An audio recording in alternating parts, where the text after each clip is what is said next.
నమస్తే, welcome to news 9 TV Telugu. క్షణం క్షణం మారుతున్న సమాజంలో తాజా విశేషాలను వేగంగా మీ ముందుకు తీసుకొస్తుంది ఈ స్పెషల్ బులెటిన్. ఆలస్యం చేయకుండా ఇక వార్తల్లోకి వెళ్దాం. మల్లన్న జాతర జరిగితే ఆ మల్లన్న జాతరలో దర్శనం అడిగింది, దేవుడికి దండం పెట్టుకునే అవకాశం అడిగింది ఆ తల్లి చంద్రకళ. అడిగితే దేవుడి దర్శనం అడిగిన పాపానికి, దేవుడికి సేవ చేసుకునే, దేవుడిని దర్శించుకునే అవకాశం ఏమని అడిగితే ఇవాళ జరిగిన దాడి మానవత్వానికి మచ్చ. నిజంగా చెప్పాలంటే ఈ తెలంగాణ సమాజమే తలదించుకునే ఒక దుర్మార్గమైన ఘటన మన కొమ్మేరులో జరిగింది. ఒక్కసారి ఆలోచించమని చెప్పి నేను కోరుతా ఉన్నా ఇక్కడికి వచ్చిన మిత్రులందరినీ. మనం నిజంగా ఏ టైంలో ఉన్నాము, ఏ శతాబ్దంలో ఉన్నామో, జరుగుతున్న ఈ పరిస్థితి ఏంది ఒకసారి ఆలోచన చేయాలి. ఇంకా ఈ టైంలో 21వ శతాబ్దంలో కులాలు మతాల పేరిట చిన్నగా చూడడం, అవమానించడం, ఇవాళ ఇంకా కూడా అధికారాన్ని అండగా పెట్టుకొని హత్య రాజకీయాల్ని, హత్య చేసిన హంతకులని కాపాడే ప్రయత్నం జరగడం నిజంగా సిగ్గుచేటు. ఇందులో నేను ఈ ఒక్కరినో ఆ ఒక్కరినో నిందిస్తలేను. ఇందులో హంతకులకు అండగా నిలబెట్టే ప్రతి ఒక్కడు, వాడు ఎవడైనా గాని, వాడి దోషి రాష్ట్ర ముఖ్యమంత్రి అయినా, స్థానిక ఎమ్మెల్యే అయినా, స్థానిక ఎంపీ అయినా, ఎవరైనా కూడా ఈ తప్పు, ఆ పసిగుడ్డు ప్రాణాలు తీసిన హంతకులకు అండగా నిలబడ్డ వారు ఎవరైనా సరే వారిది ఖచ్చితంగా తప్పే. ఏమడిగిందా పసిగుడ్డు? మీరు ఎక్కి కొలుకుతున్న గద్దెను అడిగిందా? మీరు పోగు చేసుకుంటున్న మూటల ముళ్ళు అడిగిందా? అడిగింది మల్లన్న దర్శనం. దర్శనానికి పోతా అంటే ఇవాళ కులం పేరుతో దూషించడమే కాకుండా గణేష్ మీద దాదాపు 20-25 మంది దాడి చేసి తన్నినంత చోట తన్నకుండా తన్ని చివరికి ఆ తమ్ముడిని ఇబ్బంది పెడితే, అన్నా ఈ పసిగుడ్డు ముఖం చూసి అన్నా ఇడిచిపెట్టానన్నా, మావాడు ఒక్కడున్నాడు, మీరు 20 మంది తంతున్నారని చెప్పి ఆ అమ్మాయి మౌనిక వచ్చి ఆ పసిగుడ్డునన్నా ముంగట పెడితే దయగలుగుతుందేమో, మానవత్వం అనేది ఉంటే మనిషిలో ఆ పసిపిల్ల ముఖం చూసన్నా ఊకుంటారేమో అని చెప్పి ఈ అమ్మాయి మౌనిక వచ్చి వాళ్ళని ప్రాధేయపడ్డది, బతిమలాడింది. అన్నా వదిలిపెట్టండి అన్నా, చచ్చిపోతాడన్నా, కొట్టకండి అన్నా, పసిగుడ్డు ముఖం చూసి తండ్రిని వదిలిపెట్టండి అన్నా అని అడిగితే, దుర్మార్గుడు, మానవ మృగం లాంటి మనిషి వాడెవడో చెత్తనా కొడుకు, వాడు కాలితో తంతే ఆ పాపని, ఇవాళ పాప చనిపోయింది. ఇట్లాంటి మానవ మృగాల్ని మరి శిక్షించాల్సిన పోలీసులు ఏం చేస్తున్నారని నేను అడుగుతా ఉన్నా. మరి మౌనిక పోయి, గణేష్ పోయి, మా బిడ్డ మీద దాడి జరిగింది, మా మీద దాడి జరిగింది, దయచేసి కంప్లైంట్ తీసుకోండి అంటే, లేదు మీరు సరిగ్గా రాసియలేదంటాడట. నేను అడుగుతున్నా పోలీస్ అధికారిని, నీకు ఉద్యోగం ఇచ్చింది ఈ రాష్ట్రం, నీకు జీతం ఇచ్చేది ఈ రాష్ట్ర ప్రజలు, రేవంత్ రెడ్డి కాదు, ఆయన తొత్తులు కాదు. నువ్వు చేయాల్సింది, సేవ చేయాల్సింది బాధితులకు. ఎవరి మీద అయితే దాడి జరిగిందో వాళ్ళు వచ్చి నీకు షికాయత్ చేస్తే, కంప్లైంట్ ఇస్తే అది కరెక్ట్ గా లేదంటవా? సోమోటోగా తీసుకోవాలి. నువ్వు తప్పు జరిగితే సోమోటో తీసుకోవాలి. సోమోటో అంటే నీ ఎంచట నీవే స్వచ్ఛందంగా తీసుకోవాలి. వాళ్ళు షికాయత్ చేసే అవకాశం కూడా ఇవ్వద్దు. కానీ నువ్వేం చేసినావు? ఇవాళ బాధితులు వచ్చి నీ తరపు నీకు ఫిర్యాదు చేస్తే సిగ్గు లేకుండా అధికార పార్టీ నాయకులకు ఫోన్ చేసి, అయ్యా మీ మీద కంప్లైంట్ వచ్చింది, మీరు వచ్చి కౌంటర్ కంప్లైంట్ ఇవ్వండి అని చెప్పి నువ్వే వాళ్ళను ప్రేరేపించి, సిగ్గు లేకుండా చేస్తున్న, వేసుకున్న యూనిఫామ్ కి విలువ లేకుండా, చేస్తున్న ఉద్యోగానికి విలువ లేకుండా, పోలీసు అనే ఒక గౌరవం కూడా కోల్పోయే విధంగా ఇవాళ మీరు వాళ్ళని కాపాడే ప్రయత్నం చేస్తున్నారు. ఆ పాప చనిపోతే పెట్టాల్సిన కేసు ఏంటి? హత్య కేసు కాదా? ఆ 8 మంది వాళ్ళని జైలు పెట్టదా? సిగ్గుందా ఈ నాగరిక పోలీసు యంత్రాంగానికి నేను అడుగుతా. ఇవాళ రోడ్డు ఆ తల్లి బిడ్డ చనిపోయి ఇంకా 3 రోజులు కాలే. ఆ తల్లి ఇవాళ ఆ బిడ్డకు పాలు ఇవ్వాల్సిన టైంలో ఇక్కడ కన్నీళ్లతో రోడ్డు ఎక్కి సాక్షిగా కూర్చుంటే ఈ స్థానిక యంత్రాంగం, జిల్లా యంత్రాంగం ఆ బిడ్డతో పాటు రాజ్యాంగాన్ని కూడా ఖననం చేసిన వాస్తవం కాదా? బాబాసాహెబ్ అంబేద్కర్ విగ్రహం సాక్షిగా తల్లి అడుగుతున్నది కాదా? ఇప్పుడు అడుగుతానే అడిగిన అమ్మాయికి చంద్రకళ గారికి, అమ్మ నీ కొడుకు నీ ఇంటి కుటుంబానికి అండగా ఉంటా, 10 లక్షల రూపాయలు ఇల్లు కట్టిస్తే అంటే చంద్రకళ మీరు ముందు వాళ్ళకి కష్టపడేటట్టు చేయండి, మాట్లాడండి, మీరు మొత్తం రాష్ట్రం తీసుకోండి, మా ఛాలెంజ్ చేసేది పర్వాలేదు, కానీ ముందు ఆ తల్లి బిడ్డని గుణమైన ఆ తండ్రి వారి ఆవేదనకు మీరు న్యాయం చేయండి అని డాక్టర్ చంద్రకళ వాళ్ళ నాయనమ్మ కోరుతున్నది. ఇతను చేయగలగాలి వాళ్ళు ఏం తప్పు చేసింది ఆ పిల్ల ఆయన నాకు తెలియకుండా 2 నెలల పసిగుడుకు కులం తెలుసా, 2 నెలల పసిగుడుకు 2 నెలల పసిగుడుకు అంత తెలుసా, 2 నెలల పసిగుడుకు అధికారం తెలుసా, ఏం తెలుసు? మనం పుట్టించిన కథ కులం, మనిషి పుట్టిన 5 నిమిషాలకు పుట్టేది కులం, మనిషి పుట్టిన 5 నిమిషాలకు పుట్టేది మతం. దాని కోసం చివరికి మనుషులను చూపు చూసి దేవుడు దర్శనానికి రాకుండా చేసి వారి మీద దాడి చేసి మళ్ళీ వారి మీద కేసులు పెరిగి చివరికి రోడ్డు మీద కూర్చునే పరిస్థితి తల్లికి ఆ తండ్రికి వాళ్ళ కుటుంబం అంతానికి వ్యవస్థ చూసి సిగ్గుతో తలదించుకోవాలి తెలంగాణ సమాజం. వాళ్ళని ఇక్కడ రాజకీయం మాట్లాడటానికో రాజకీయం చేయడానికో రాలేదు. స్థానిక ఎమ్మెల్యే గారు కూడా కొడతా ఉన్నా, స్థానిక ఎంపీ గారు కూడా కొడతా ఉన్నా, అప్పుడు ఎవడైనా ఇప్పుడే వాడు ఏ పార్టీ వాడైనా వాడికి ఖచ్చితంగా శిక్షించాల్సిందే. 8 మంది ఈరోజు ఈ కలిసి ఆ పాపం చేసింది. ఆ 8 మంది జైల్లో పెట్టాలా, ఆ 8 మంది ఖచ్చితంగా హత్యా నిరంతరం అరెస్ట్ చేయాలనేదే ప్రధానమైన డిమాండ్. తర్వాత మనకి తప్పకుండా సరే మేము పార్టీ వరకు మేము ఆదుకుంటాం, 5 ఇల్లు కట్టిస్తామని సమస్య కాదని కానీ రాష్ట్ర ప్రభుత్వం కూడా స్పందించాలా. రాష్ట్ర ప్రభుత్వం కూడా ఖచ్చితంగా స్పందించి ఈ దుర్మార్గమైన అహంకారంతో ఆధిపత్యంతో అధికారాన్ని చూసుకొని ఆ పసిపోయి చేశారు. ఆ రాష్ట్ర ప్రభుత్వం కూడా స్పందించి 1 కోటి రూపాయలు ఖచ్చితంగా కుటుంబానికి అందించాలి. ఆ కుటుంబంలో చదువుకున్న వాళ్ళు ఉంటే గణేష్ గారి వాళ్ళు వాళ్ళే కానీ తప్పకుండా వాటి వెంటనే ప్రభుత్వం ఇవ్వాలి. ఆ కుటుంబానికి అండగా నిలబడాలి. ఆ అమ్మాయిని ఆ పసిగుడ్డును 2 నెలల పసిగుడ్డును పిల్లల్లో ఉన్న పసిగుడ్డును హత్య చేసిన హత్యకులను ఖచ్చితంగా శిక్షించి జైల్లో వేయాలి, అవసరమైతే ఉరి శిక్ష చేయాలి తప్ప వదిలిపెట్టేదని కోరుతా ఉన్నాం. దయచేసి ఇక్కడికి వచ్చిన మిత్రులు కూడా కోరుతా ఉన్నాం. సరే మేము చుట్టపుచ్చుగా వచ్చినట్టు వినాం కానీ మన తమ్ముళ్ళు బీసీ ఎస్సీ ఎస్టీ అందరూ జేఏసీగా ఏర్పడి చంద్రశేఖర్ గారి తరఫున బీఎస్పీ తరఫున అందరూ కొట్లాడుతూ ఉన్నారు, టీఆర్ఎస్ తరఫున కొట్లాడుతూ ఉన్నారు. ఇప్పుడు పోరాటం ఆపులండి, న్యాయం జరిగేదాకా మరి జనార్దన్ రెడ్డి ఎప్పుడు ఉంటాడు, మరి జనార్దన్ రెడ్డి కూడా విజ్ఞప్తి చేస్తా ఉన్నా దీక్షలోనో మరి ఈ కుటుంబానికి న్యాయం జరగదు. న్యాయం జరిగేదాకా ఈ దుర్మార్గులను శిక్షించేదాకా వదిలిపెట్టవద్దు. మానవత్వానికే మద్దతు తెచ్చిన ఈ దుర్మార్గులను ఖచ్చితంగా వదిలిపెట్టాలి. సందేశం పోవాలి. ఇట్లాంటి ఎక్కడ జరిగినా సమాజం ఊరుకోదు, ఇట్లాంటి ఎక్కడ జరిగినా మనుషులు స్పందిస్తారు, మనసున్న మనుషులు తప్పకుండా కుటుంబానికి అండగా నిలబడతారని చెప్పి మనందరం కూడా ఒక సందేశం నాగర్ కర్నూలు ఇచ్చిద్దాం. కందనూరు అంటేనే మహేంద్రనాథ్ గారు ఆనాడు చేసిన పోరాటాలకు చేసిన సామాజిక న్యాయానికి పర్యాయ పదంగా నిలబడ్డది నాగర్ కర్నూలు. అట్లాంటి నాగర్ కర్నూలులో అచ్చంపేటలో ఈ ప్రాంతంలో ఈ దుర్ఘటన జరగడం, ఈ సంఘటన జరగడం నిజంగా బాధాకరం, దురదృష్టకరం. ఆ పసిగుడ్డుకు మనం ఇవ్వగలిగిన ఒకే ఒక నివాళి ఆమెను చంపిన హంతకులను న్యాయం జరగాలి, ఆ హంతకులకు శిక్ష పడాలి. ఖచ్చితంగా కుటుంబానికి మనందరం అండగా నిలబడాలి.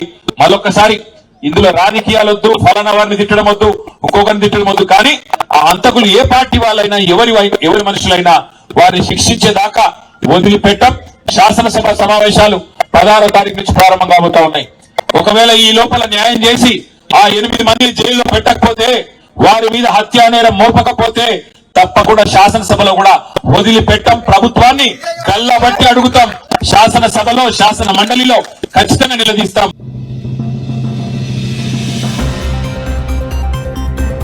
నిమిషం ఆలస్యం నిలువునా మునిగిన భవిత.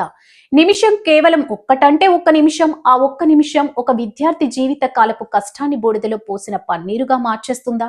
అవుననే అంటున్నాయి జగిత్యాల నిజామాబాద్ జిల్లాలో జరిగిన హృదయ విదారక ఘటనలు. పరీక్ష కేంద్రం గేటు ముందు విద్యార్థినులు కన్నీరు మున్నీరవుతున్నా, కాళ్లు పట్టుకొని బ్రతిమిలాడుతున్నా కనికరం లేని నిమిషం నిబంధన గడప దాటనివ్వలేదు.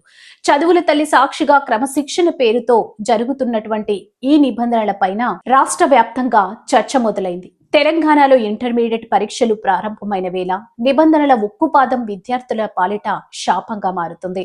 జగిత్యాలలో ఒక విద్యార్థిని, నిజామాబాద్ లో మరో విద్యార్థిని పరీక్ష కేంద్రానికి కేవలం నిమిషాల వ్యవధిలో ఆలస్యంగా చేరుకున్నారు. ట్రాఫిక్ ఇబ్బందులో వ్యక్తిగత కారణాలు తెలియదు గాని ఆ కొద్దిపాటి ఆలస్యం వారి విద్యా సంవత్సరాన్నే ప్రశ్నార్థకం చేసింది. ఇక్కడ ప్రశ్న ఏంటంటే, నిబంధనలు మనుషుల కోసమా లేక మనుషులే నిబంధనల కోసమా? ఒక్క నిమిషం ఆలస్యమైతే పరీక్ష రాయనీయకపోవడం ఏ రకమైన న్యాయం? ఆ విద్యార్థిని ఏ తప్పు చేసిందని ఆ ఏడాదంతా నష్టపోవాలి? పరీక్ష కేంద్రం వద్ద గేట్లు మూసేశారు. విద్యార్థిని గేటు బయట నిలబడి లోపలున్న అధికారులను వేడుకుంది. తన భవిష్యత్తును కాపాడమని ప్రాధేయపడింది. కానీ అధికారులు మాత్రం రూల్ ఈజ్ రూల్ అంటూ ముఖ్యం చాటేశారు. ఇక్కడ కూడా అదే సీన్. కళ్ళ ముందే పరీక్ష కేంద్రం కనిపిస్తున్నా లోపలికి వెళ్లే దారి లేక ఆ విద్యార్థిని కుప్పకూలిపోయింది. పరీక్షల నిర్వహణలో క్రమశిక్షణ ఉండాలి, సందేహం లేదు. కానీ ఆ క్రమశిక్షణ ఒక విద్యార్థి ఆత్మహత్యకు దారి తీసేలా ఉండాలా లేక వారి భవిష్యత్తును చిదిమేసేలా ఉండాలా? గతంలో ఇలాంటి కఠిన నిబంధనల వల్ల మనస్తాపానికి గురై విద్యార్థులు మరణానికి పాల్పడిన ఘటనలు మనం చూసాం. అయినా సరే విద్యాశాఖలో మార్పు రావడం లేదు.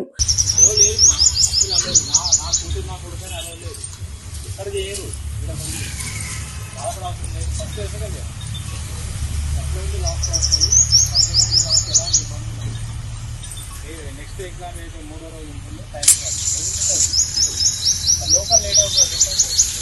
ఇండస్ట్రీ చెప్పండి 8:45 లంచ్ కూర్చోాలి. వాస్తవంగా ఇలాంటి సందర్భాల్లో నా 20 minutes లేట్ ఇచ్చినాం. 9:05 వరకు ఇచ్చినాం. ఇదివరకు 9:02 ఉంటుండే.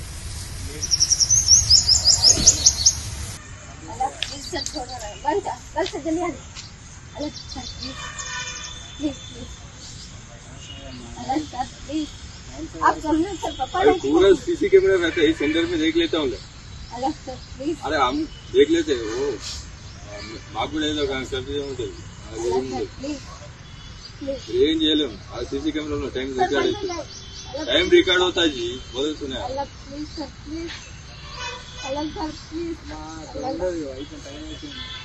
రావాలా 5 minutes టైం ఎక్స్ట్రా ఇచ్చి अरे वो बच्चा भी चले जाता देखो. अब तक कह रहा हूँ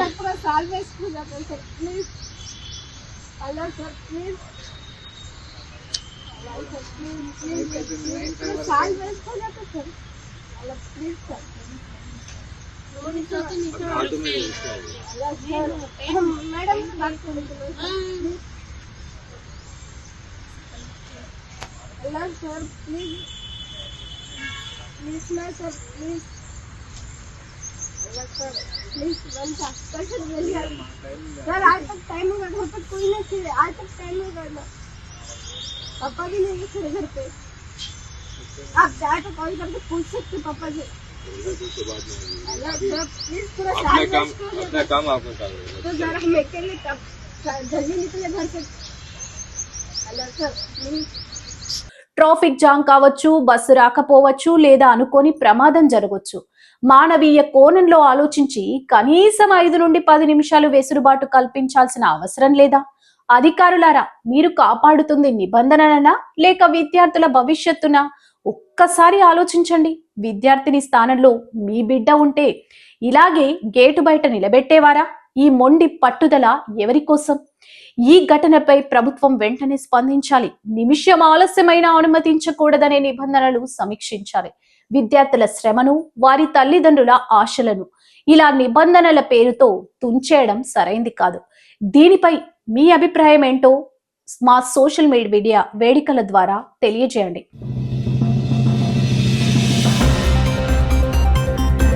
జగిత్యాల జిల్లాలో ఘోర రోడ్డు ప్రమాదం. విద్యార్థులతో వెళుతున్న వాహనం బోల్తా. మల్లాపూర్ మండల కేంద్రం వద్ద అదుపు తప్పిన టాటా ఏసీ. పలువురికి తీవ్ర గాయాలు. క్షతగాత్రులను మెట్పల్లి ఆసుపత్రికి తరలించిన స్థానికులు. భయాందోళనలో తల్లిదండ్రులు.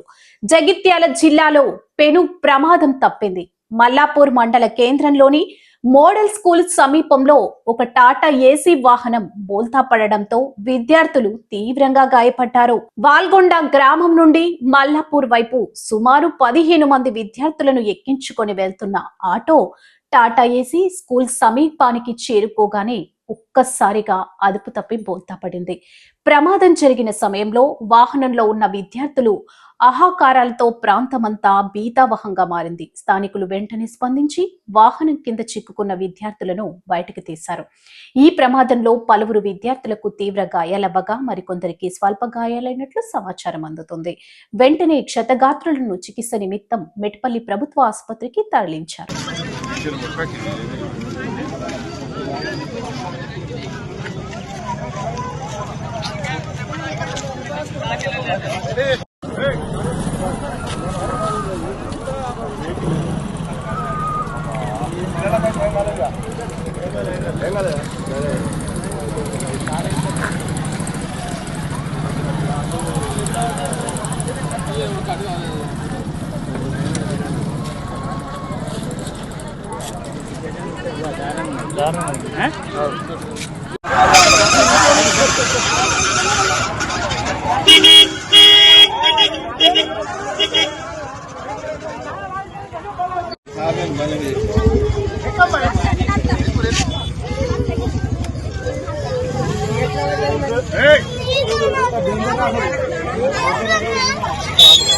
ప్రస్తుతానికి అందిన సమాచారం ప్రకారం పరిమితికి మించి విద్యార్థులను వాహనంలో ఎక్కించడం, అదీ కాక అతి వేగమే ఈ ప్రమాదానికి ప్రధాన కారణమని స్థానికులు ఆరోపిస్తున్నారు. టాటా ఏసీ వంటి సరుకు రవాణా వాహనాల్లో విద్యార్థులను తరలించడంపై ఇప్పుడు పలు విమర్శలు వ్యక్తమవుతున్నాయి. మోడల్ స్కూల్ కు కూతవేటు దూరంలోనే ఈ ప్రమాదం జరగడంతో స్కూల్ సిబ్బంది, ఇతర విద్యార్థులు ఒక్కసారిగా దిగ్భ్రాంతికి గురయ్యారు. సంఘటన స్థలానికి చేరుకున్న పోలీసులు వాహనాన్ని స్వాధీనం చేసుకున్నారు. డ్రైవర్ అజాగ్రత్త వల్ల ఈ ప్రమాదం జరిగిందా, లేక సాంకేతిక లోపం ఏదైనా ఉందా అనే కోణంలో పోలీసులు ఆరా తీస్తున్నారు. బాధ్యులపై కఠిన చర్యలు తీసుకుంటామని అధికారులు స్పష్టం చేశారు.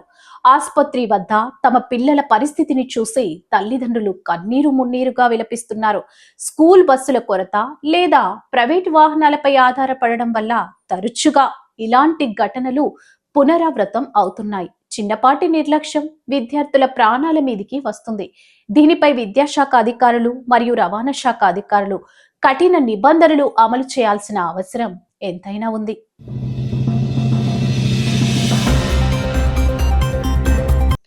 గుంతలో విద్యార్థులు, పవన్ కళ్యాణ్కి నిరసన సెగ. ఇది ఏపీ వార్తల్లో సంచలనం. అభివృద్ధి పథంలో దూసుకు పోతున్నామంటున్న ప్రభుత్వానికి క్షేత్రస్థాయి నుంచి వినిపిస్తున్న ఆక్రందన ఇది. విజయనగరం జిల్లా ఎస్కోట మండలం దారపర్తి పంచాయతీ శివారులో ఈ రోజు ఊహించని దృశ్యం ఆవిష్కృతమైంది. ఇది మామూలు నిరసన కాదు, పాలకుల కళ్ళు తెరిపించేలా విద్యార్థులు వేసిన బహిరంగ విన్నపం. ఏకంగా డిప్యూటీ సీఎం పవన్ కళ్యాణ్ ఫోటోను మెడలో వేసుకొని బురద గుంతలోకి దిగి, సార్ మాకు రోడ్డేయండి, మీకు దండం పెడతాం అంటూ గిరిజన విద్యార్థులు చేసిన ఆర్తనాదం ఇప్పుడు రాష్ట్ర వ్యాప్తంగా చర్చనీయాంశంగా మారింది. ఇది కేవలం ఒక రోడ్డు సమస్య మాత్రమే కాదు, ఈ వ్యవస్థ మీద, పాలన మీద గిరిజన బిడ్డలు సంధిస్తున్న సూటి ప్రశ్న. చూడండి దృశ్యాలు. గత 10 ఏళ్లుగా ఇదే పరిస్థితి. వర్షం పడితే చాలు ఈ దారిపర్తి దారి నరకానికి ద్వారంలా మారుతుంది. చదువుకోవడానికి వెళ్లాలన్నా, అనారోగ్యం వస్తే ఆసుపత్రికి చేరాలన్నా అడుగడుగునా ప్రాణ సంకటమే. డిప్యూటీ సీఎం పవన్ కళ్యాణ్ గ్రామ సభలు నిర్వహించి పల్లెల రూపురేఖలు మారుస్తామని పదే పదే చెబుతున్నారు. కానీ ఇక్కడి విద్యార్థులు మాత్రం, సార్ మీ మాటలు వింటున్నాం కానీ మా రోడ్డు మీద అడుగులు మాత్రం పడడం లేదు అని నిరసన వ్యక్తం చేస్తున్నారు. చదువుకుంటాం రోజు 12 కిలోమీటర్లు కొండ దిగుతున్నాం. డిప్యూటీ సీఎం సార్ మాకు రోడ్డు వేయండి, మీకు దండం పెడతాం. డిప్యూటీ సీఎం సార్ మీకు దండం పెడతాం, మీకు రోడ్డు వేయండి.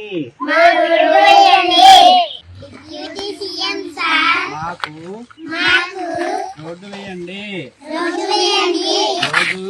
రోజు 12 కిలోమీటర్లు నడుస్తూ చదువుకుంటున్నాము. డిప్యూటీ సీఎం సార్ మాకు రోడ్డు వేయండి. మేము చదువుకుంటాము. డిప్యూటీ సీఎం సార్ మాకు రోడ్డు వేయండి. రోజు 12 కిలోమీటర్లు నడుస్తూ చదువుకుంటున్నాం. డిప్యూటీ సీఎం సార్ మాకు రోడ్డు వేయండి. ఇక్కడ ప్రశ్న ఒకటే, పవన్ కళ్యాణ్ ఫోటోను నిరసనను ఎందుకు వాడుకున్నారు? ఇది ఆయన మీదున్న నమ్మకమా, లేక ఆయన శాఖలు పంచాయతీరాజ్ గ్రామీణాభివృద్ధి సరిగ్గా పనిచేయడం లేదని చెబుతున్న అసహనమా? అధికారులు ఏసీ రూముల్లో కూర్చొని ఇచ్చే నివేదికలు, ఈ బురద గుంతల్లో విద్యార్థులు పడుతున్న ఇబ్బందులు పొంతన ఎక్కడుంది? అవును, ఈ నిరసన వెనుక ఉన్న వెత చాలా పెద్దది. గిరిజన ప్రాంతాల్లో రోడ్ల పరిస్థితి దారుణంగా ఉంది. కూటమి ప్రభుత్వం వచ్చిన తర్వాత మార్పు వస్తుందని ఆశించిన విద్యార్థులు ఇప్పుడు నేరుగా డిప్యూటీ సీఎంను టార్గెట్ చేయడం రాజకీయంగా పెద్ద దుమారానికి దారితీస్తుంది. మెడలో ఫోటో వేసుకొని చేతులు జోడించి వారు అడుగుతుంది విలాసవంతమైన భవంతులు కాదు, కేవలం మనుషులు నడవగలిగే రోడ్డు మాత్రమే. మరి ఇప్పటికైనా యంత్రాంగం స్పందిస్తుందా? వారాహి వాహనం మీద పర్యటించి ప్రజల కష్టాలు తెలుసుకునే పవన్ కళ్యాణ్ తన ఫోటో మెడలో వేసుకుని గుంతలో కూర్చున్న ఈ గిరిజన బిడ్డల గోడు వింటారా? ఈ నిరసన వీడియో ఇప్పుడు సోషల్ మీడియాలో వైరల్ అవుతుంది. ఇది ప్రభుత్వానికి హెచ్చరిక లేక ప్రజల ఆసక్తిత? వేచి చూడాలి.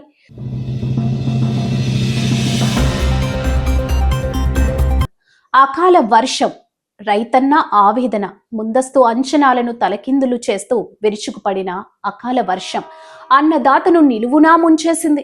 నిన్న కురిసిన ఈదురు గాలులతో కూడిన వడగళ్ల వానకు నియోజకవర్గంలో కోట్లాది రూపాయల పంట నష్టం వాటిల్లింది. చేతికొచ్చిన పంట కళ్ల ముందే నేలపాలవడంతో రైతాంగం కన్నీరు మున్నీరవుతుంది. ఈ నేపథ్యంలో నష్టపోయిన పంట పొలాలను స్వయంగా క్షేత్రస్థాయిలో పరిశీలించిన ఎమ్మెల్యే పవార్ రామారావు పటేల్ తక్షణమే ప్రభుత్వం రైతులను ఆదుకోవాలని డిమాండ్ చేశారు. నియోజకవర్గ వ్యాప్తంగా నిన్న ఒక్కసారిగా వాతావరణం మారిపోయింది.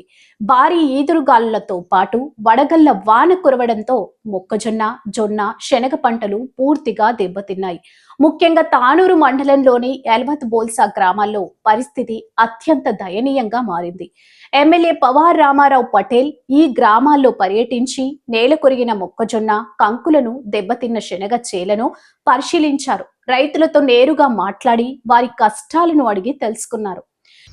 నమస్తే అన్న, నాది బోల్సా గ్రామం, తానూరు మండల్, నిర్మల్ డిస్టిక్. సార్ ఏ పేరు బాబు? నీ పేరేంటి? నా పేరు షేక్ అహ్మద్. 5 ఎకరాల శనగేసింది సార్. ఇగో సౌకర్యానికి వెళ్ళి తీసుకొచ్చి సార్ మొత్తం ఇగో శనగ గాల్పుకు వర్షంకి మొత్తం ఇది మొత్తం దింగానే అయిపోయింది సార్. ఇగో ఒక్క పంట లేకుండా అయిపోయింది. 5 ఎకరాల భూమి సార్, ఆడికెళ్ళి దాకా మొత్తం చేతికి వచ్చిన పంట సార్ నేలపాలైపోయింది సార్. ఇవి ఏమీ లేదు సార్, ఆశ ఇగో ఇట్లా పిక్కపోయింది మొత్తం సార్. మేము ఏం చేసి బతకాలి సార్? ఇప్పుడు మాకు ఏదైనా ప్రభుత్వం దయచేసి సాయం చేస్తే మంచిగా ఉంటుండే సార్. రైతు బంధు కూడా వేయటం లేదు, అది వేస్తే కొద్దిగా ఆశ ఉంటుండే, అది లేదు సార్. మాకు కొద్దిగా అక్కడ కొద్దిగా ఆలోచించాలి సార్ మీరు, ప్లీజ్ సార్. కొద్దిగా మా పేదలకు చూడండి సార్, గరీబ్ మందికి చూడండి సార్. రైతు కష్టపడేటండు, 3 నెలలు కష్టపడ్డ పంట నేలపాలైపోయింది సార్. సౌకర్యానికి అప్పు తీసుకొచ్చినాం సార్. ఇది ఏం సార్? మాకు కొద్దిగా మీరు రైతు బంధు చేసి మాకు కొద్దిగా సాయం చేయండి సార్. మా చేను చూడండి సార్, అక్కడ జొన్న మొత్తం నేలపాలైపోయింది. ఇక్కడ ఒక శనగ సార్, ఆడికెళ్ళి చూడండి సార్, మొత్తం ఆడికెళ్ళి దాకా రోడ్డు దగ్గర శని ఇంత శివారం సార్. ఏం పంట వేయాలి? మొత్తం నేలపాలైపోయింది సార్. సౌకర్య భర్పాయి కాకుండా అయిపోయినా సార్. నేను ఇలా చూడండి సార్, ఉండి ఏం లేనట్టు అయిపోయింది పంట, చేను ఉండి లేనట్టు అర్థమవుతుంది సార్. ఇప్పుడు ఏంది మరి ప్రభుత్వానికి ఏం కోరుకుంటున్నారు? మాకు రైతు బంధు కావాలా సార్. రైతు బంధు వస్తే ఇదాన్ని ఇది పోతే అది ఆశ ఉంటుంది సార్. ఆ రైతు బంధు సాయం చేసి రైతు బంధు సార్. సౌకర్యాలు అప్పుడు సోయా పోయింది సార్, ఇప్పుడు శనగపోయి సార్. ఏం సార్, మేము చెట్టు గురి వేసుకునే టైం వచ్చింది సార్. చేనుకి ఒడ్డుకు చెట్టే పనికి వస్తున్నది, మాకు చేను పనికి రాకుండా పోటీ సార్. కొద్దిగా మా అక్కడ దయచేసి చూడండి సార్. ఎల్వత్ గ్రామంలో నష్టపోయిన రైతుల వివరాలు, అక్కీం గంగాధర్ 7 ఎకరాలు, సచిన్ పటేల్ 8 ఎకరాలు, షేక్ మత్ 5 ఎకరాలు, 3 చెనిగే 5 ఎకరాలు, చందులాల్ 4 ఎకరాలు, మొక్కజొన్న షేక్ ముక్తార్ అలీ 4 ఎకరాల శనగ పంట. కేవలం ఈ ఒక్క గ్రామంలోనే దాదాపు 70 నుంచి 80 ఎకరాల్లో పంట నష్టం సంభవించింది. బెల్తరోడ, బోంద్రెట్, బోసి వంటి వివిధ గ్రామాల్లో కూడా ఇదే పరిస్థితి నెలకొంది. ఈ సందర్భంగా ఎమ్మెల్యే పటేల్ మాట్లాడుతూ ప్రభుత్వంపై నిప్పులు చెరిగి సాధారణంగా ఎకరానికి 30 నుండి 40 క్వింటాల దిగుబడి రావాల్సిన మొక్కజొన్న ఈ అకాల వర్షం వల్ల కేవలం 5 క్వింటాళ్లు కూడా వచ్చే పరిస్థితి లేదని ఆవేదన వ్యక్తం చేశారు. పెట్టుబడి కూడా తిరిగి రాని స్థితిలో రైతులు ఉన్నారని, ఒక్కో రైతు ఎకరానికి 50,000 రూపాయల వరకు నష్టపోయారని ఆయన పేర్కొన్నారు. ముదోల్ నియోజకవర్గంలో గాల్పు దుమాడంతో వర్షం ఏదైతే పడ్డది దానికి నా నియోజకవర్గంలో అన్ని మండలాల్లో మొక్కజొన్న అనుకోండి, జవార్ అనుకోండి, శేన్గే అనుకోండి, ఈ పంటలు అన్నీ భారీ నష్టం జరిగిపోయింది.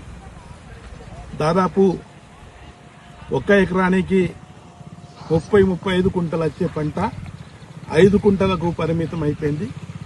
దానికోసం ప్రభుత్వంకు వచ్చే అసెంబ్లీలో ఖచ్చితంగా డిమాండ్ చేసి నా రైతు సోదరులకు న్యాయం చేస్తానని తెలియజేస్తున్నాను. అదేవిధంగా నిన్న క్యాబినెట్లో జరిగిన ఏదైతే క్యాబినెట్ డిసిషన్ పిప్రీ ఎల్ఐ స్కీమ్ గురించి గత కొన్ని రోజుల నుంచి పెండింగ్ ఉన్న ప్రాజెక్టు రాత్రి క్యాబినెట్లో 77 కోట్లు మంజూరు చేసి ప్రభుత్వం పిప్రీ విలేజ్కు అదేవిధంగా రాయ్పూర్ కాండ్లీ విలేజ్కు ఆ రోడ్డుకున్న ఉన్న నగర్ అనుకోండి, లోకేశ్వర్ అనుకోండి, నగర్ తాండా అనుకోండి, అన్ని విలేజెస్కు తాగునీరు దాదాపు 5,000 ఎకరాలకు సాగునీరు ఇవ్వడానికి నిన్న క్యాబినెట్ డిసిషన్ తీసుకున్నానికి ముఖ్యమంత్రి గారికి, ఉత్తమ్ కుమార్ రెడ్డి గారికి నా నియోజకవర్గ ప్రజల తరఫున ప్రత్యేక ధన్యవాదాలు తెలియజేస్తున్నాను. గత ప్రభుత్వం ఓన్లీ రాయ్పూర్ కాండ్లీకే పరిమితం చేసి పిప్రీకి న్యాయం చేయలేదు. నేను వచ్చిన తర్వాత పిప్రీ, రాయ్పూర్ కాండ్లీ, అదేవిధంగా నగరు, బాగాపూర్, లోకేశ్వర్ మండల్కు న్యాయం చేసినని సభాముఖంగా తెలియజేస్తున్నాను. వచ్చే జూన్ లోపట్లో ఖచ్చితంగా 5,000 ఎకరాలకి సాగునీరు అందిస్తాను. రెవెన్యూ మరియు వ్యవసాయ శాఖ అధికారులు తక్షణమే స్పందించి సర్వే చేపట్టాలి. ప్రతి ఎకరానికి నష్టపరిహారం చెల్లించి రైతులను ఆదుకోవాలి. ఈ అంశాన్ని రాబోయే అసెంబ్లీ సమావేశాల్లో గట్టిగా వినిపిస్తామని ఎమ్మెల్యే హామీ ఇచ్చారు. ఆకాశానికి చిల్లు పడిందో ఏమో కానీ రైతు కళ్ళల్లో కన్నీరు మాత్రం ఆగడం లేదు. అప్పులు తెచ్చి సాగు చేసిన పంటని నీటి పాలవడంతో దిక్కు తోచని స్థితిలో ఉన్న రైతాంగానికి ప్రభుత్వం ఏ మేరకు భరోసా ఇస్తుందో వేచి చూడాలి. ఎమ్మెల్యే పటేల్ చెప్పినట్లుగా అధికారులు త్వరితగతిన సర్వే పూర్తి చేసి అర్హులైన ప్రతి రైతుకు పరిహారం అందేలా చూడాల్సిన బాధ్యత ప్రభుత్వంపై ఉంది.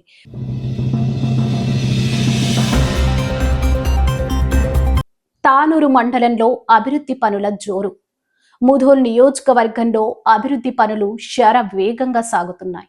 ప్రజా సంక్షేమమే ధ్యేయంగా ముందుకు సాగుతున్న ముధోల్ శాసనసభ్యులు పవార్ రామారావు పటేల్ తానూరు మండలంలో పలు అభివృద్ధి పనులకు శ్రీకారం చుట్టారు.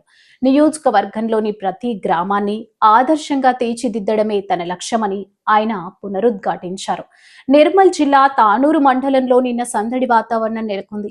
నియోజకవర్గ అభివృద్ధిపై ప్రత్యేక దృష్టి సారించిన ఎమ్మెల్యే పవార్ రామారావు పటేల్ మండలంలోని పలు గ్రామాల్లో విస్తృతంగా పర్యటించారు. ముఖ్యంగా మహిళా సంక్షేమం, మౌలిక సదుపాయాల కల్పనకు ప్రాధాన్యతను ఇస్తూ వరుస శంకుస్థాపనలు చేశారు. తానూరు మండలంలోని ఎల్వత్, వాడోనా మరియు కోలూరు గ్రామాల్లో మహిళా శక్తిని మరింత బలోపేతం చేసే దిశగా అడుగులు పడ్డాయి. ఈ 3 గ్రామాల్లో నూతనంగా నిర్మించనున్న మహిళా సమైక్య సంఘ భవనాల నిర్మాణానికి ఎమ్మెల్యే రామారావు పటేల్ శాస్త్రోక్తంగా భూమి పూజ నిర్వహించి పనులను ప్రారంభించారు. మహిళలు ఒక చోట చేరి తమ సమస్యలను చర్చించుకోవడానికి, ఆర్థిక అభివృద్ధికి ప్రణాళికలు సిద్ధం చేసుకోవడానికి ఈ భవనాలు ఎంతగానో ఉపయోగపడతాయని ఆయన ఈ సందర్భంగా పేర్కొన్నారు. భవన నిర్మాణాలతో పాటు రవాణా సౌకర్యాల మెరుగుదలకు కూడా ప్రాధాన్యత ఇచ్చారు.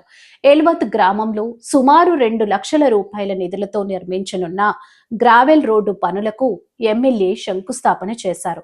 గ్రామాల్లో అంతర్గత రహదారులు బాగున్నప్పుడే అభివృద్ధి సాధ్యమని, వర్షాకాలంలో ప్రజలు ఎదుర్కొనే ఇబ్బందులను దృష్టిలో ఉంచుకొని ఈ పనులను త్వరితగతిన పూర్తి చేయాలని అధికారులను ఆదేశించారు.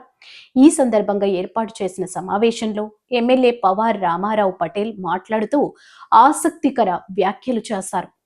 మహిళలు ఆర్థికంగా, సామాజికంగా అన్ని రంగాల్లో ఎదగాలి. మహిళా సంక్షేమం కేవలం మాటలకే పరిమితం కాకుండా వారికి అవసరమైన వసతులు కల్పించడంలో మేము ముందుంటాం. కేంద్ర ప్రభుత్వం కూడా విద్యారంగం మరియు మహిళా సంక్షేమానికి అత్యంత ప్రాధాన్యత ఇస్తోంది. ప్రతి గ్రామం సమగ్రంగా అభివృద్ధి చెందడమే మా ప్రభుత్వ ప్రధాన లక్ష్యం. ఈ కార్యక్రమంలో ఎమ్మెల్యేతో పాటు స్థానిక ప్రజా ప్రతినిధులు, మండల స్థాయి అధికారులు భారీ సంఖ్యలో పాల్గొన్నారు.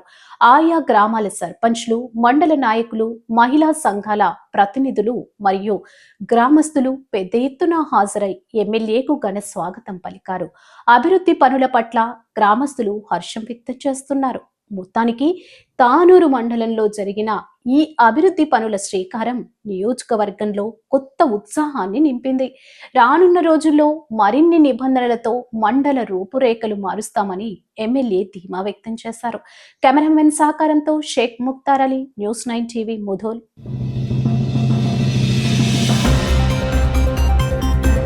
వేగమే మా మార్గం, వార్తలే మా లక్ష్యం. నిరంతరం సమాజ హితం కోసం శ్రమిస్తూనే ఉంటాం. మరిన్ని స్పీడ్ న్యూస్ బులెటిన్స్ కోసం చూస్తూనే ఉండండి న్యూస్9 టీవీ తెలుగు.